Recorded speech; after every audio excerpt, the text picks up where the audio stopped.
spoken to Rear Admiral Soto just now. There will be a full investigation when we get around to Arlington. And that's probably going to result in a general court-martial of Commander Dana, along with others involved in the incident. Your involvement in the incident is going to be thoroughly investigated, and these are some tough questions for you to answer. I understand. You made a mistake some years back, and since then you've earned a great deal of respect.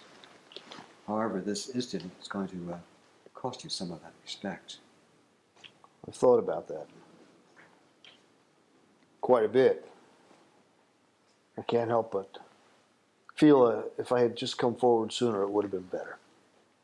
When the time came to make a decision, you made the right one. You chose to tell the truth and face the consequences. As long as you continue to do that, you'll earn the right to wear that uniform, and I'll be proud to have you into my command. Thank you, sir.